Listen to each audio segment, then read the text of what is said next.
première idée, c'est que il y a les réformes.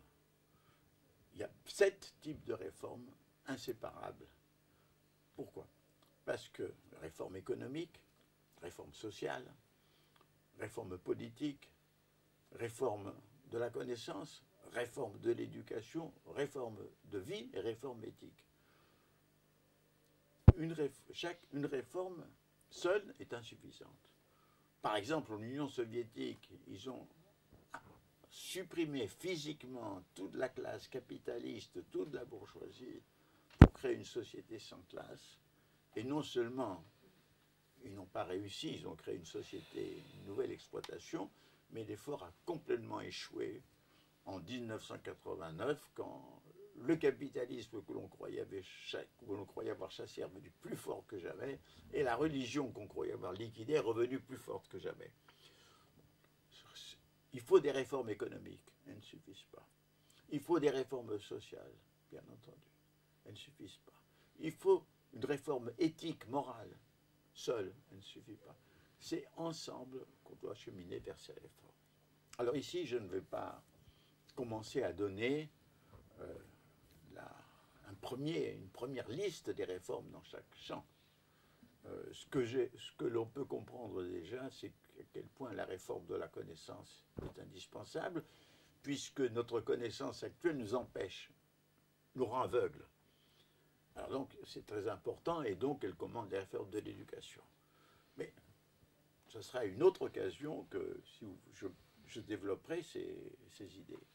Ce que je veux dire ici, c'est que, bon, de les considérer ensemble. Et deuxième chose, c'est que partout, que ce soit en Europe, en France, en Afrique, en Amérique latine, partout, à la base des sociétés, il y a des initiatives de toutes sortes qui se font, qui naissent, dans lesquelles des solidarités se créent, des associations se forment, des petites entreprises existent pour lutter contre des pollutions, pour redonner vie à un village, pour créer des activités, des activités économiques de solidarité, des initiatives pour retrouver un lien, pour lutter contre la dégradation de l'environnement, de toutes sortes. Et un des objets de notre travail, ça sera non pas de faire l'encyclopédie de tous ces mouvements qui existent, mais de recenser les types principaux de ces réformes à l'état naissantes, isolées, séparées, compartimentées, et de les relier. Parce que aucun organe administratif, aucun parti politique, nulle part, on ne trouve la possibilité de considérer ensemble ces mouvements. Alors, notre travail, si pour le synthétiser, c'est que d'un côté, on formule des voies, mais on montre aussi que chacune de ces voies a déjà des commencements séparés, isolés, et que tout ceci, disons, est déjà potentiel. Par exemple, il y a une chose qui est très importante, prenez dans une société occidentale. Les individus subissent très fortement les contraintes du travail dans la vie des grandes villes. C'est des contraintes chronométriques, de la spécialisation, des contraintes de comportement, des contraintes de toutes sortes. D'où ceux qui ont la possibilité partent en week-end, en vacances. Qu'est-ce qui se passe pendant les week-ends et les vacances? Il se passe un changement de vie. C'est-à-dire le contraire de la vie qu'on mène en ville. Ah, on ne fait plus attention à l'heure. Ah, on va manger des nourritures sur feu de bois. Ah, on ne va pas mettre de cravate, on ne va pas s'habiller. Ah, on va pouvoir être avec des amis, fraterniser. Ah, on va pouvoir vivre sa vie amoureuse. Autrement dit, la façon de supporter les contraintes de la vie prouve une sorte d'antidote temporaire pendant les loisirs ou les vacances, pour ceux qui ont la possibilité de le faire. Et cela signifie, à mon avis, plus.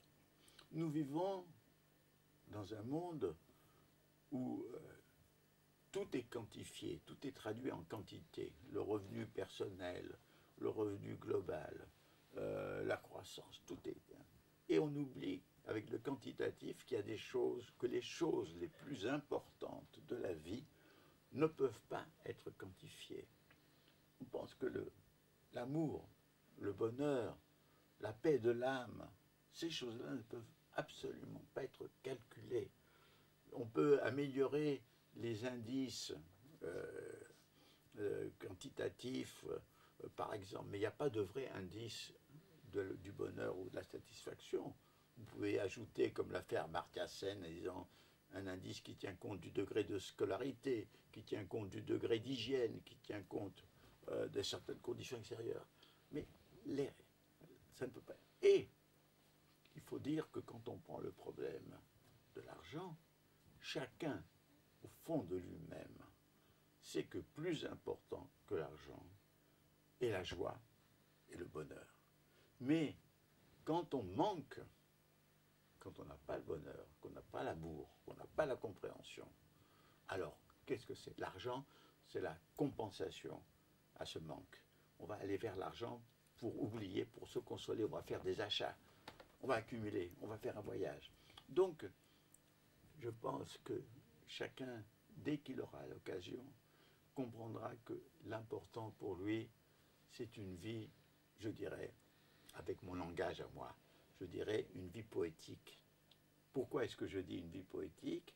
Parce que je peux penser que la vie se divise en deux parties. La partie prosaïque, ce sont les choses que l'on fait par obligation, qui ne nous intéressent pas, qui ne nous plaisent pas, mais c'est pour gagner notre vie, pour notre survie. Mais vivre, c'est bien plus que survivre. Et du reste, malheureusement, jusqu'à présent, la politique s'occupe du survivre et jamais du vivre. Vivre, c'est s'épanouir, c'est vivre en communauté, c'est vivre en conformité avec soi-même et avec les autres. C'est ça la poésie. C'est vivre poétiquement, c'est vivre selon ses inspirations. Or, on ne peut pas vivre totalement poétiquement, mais il ne faut pas aussi que nous laissions esclavagiser par la partie prosaïque. Et si on montre que l'issue n'est pas dans le toujours plus du développement, de l'argent, de la quantité de biens, etc., avec bien entendu une série de choses quantifiables qui nous sont devenues utiles, mais si l'essentiel est en dehors de tout ceci et dans vraiment le développement de sa propre personne, de sa propre vie, alors je crois qu'il sera facile de comprendre qu'il faut essayer d'aller vers cette voie nouvelle. Alors, je conclus. Dans l'histoire, les grandes aventures ont toujours eu des débuts extrêmement modestes. Il faut penser que l'aventure du christianisme a eu un début très modeste avec quelques apôtres et qu'il a fallu 2 siècles au sein de l'Empire romain pour que le christianisme devienne une force. Les débuts de l'islam ont été très modestes. Mohammed a été chassé de la Mecque, a dû se réfugier à Médine. Et puis c'est devenu une force historique formidable. Les débuts du capitalisme ont été très modestes dans une société féodale où il était un parasite. Et puis il s'est déchaîné et il a détruit la société féodale et il s'est nourri de ses reliques culturelles. Les débuts du socialisme étaient très modestes, c'était quelques penseurs au XIXe siècle, isolés, considérés comme des fous, et pourtant le socialisme est devenu une force sociale. Donc je pense que nous sommes dans un moment de début. Nous voyons des signes multiples, pas seulement dans toutes ces initiatives, mais aussi, je dirais, dans ce qu'on appelle l'altermondialisme, où en dépit du parasitisme et de certaines idéologies, il y a la prise de conscience que nous sommes tous des citoyens de la terre patrie. Bon, nous sommes à une période de début, et le but de ce travail est de montrer qu'une voie est possible. Pourquoi? Parce qu'une chose qui paralyse, c'est que dans la situation actuelle, les anciennes générations qui ont cru au socialisme, au communisme, qui ont cru au capital, qui ont cru à l'économie de marché, qui ont cru à la solution des problèmes. Ces anciennes générations sont désappointées, désenchantées et n'ont plus d'espoir.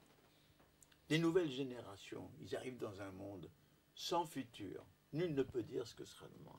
Et ils sentent qu'il y a des menaces globales et des menaces personnelles, notamment dans la précarité de la société. Là aussi, il n'y a pas d'espoir. Montrer qu'une voie est possible, et le possible ne veut pas dire certain, que l'espérance est possible, et l'espérance, je le répète, ne veut dire certitude. Montrer qu'un chemin est ouvert à l'espérance, c'est une chose qui peut contribuer puissamment à progresser dans la voie, à amplifier cette voie et aller vers cette métamorphose que nul ne peut encore imaginer, parce qu'avant, une création ne peut jamais ce que c'est que ce qui arrivera après. Mais c'est ça le problème. Et c'est pourquoi, donc, nous allons proposer ce travail sur les 13 réformes.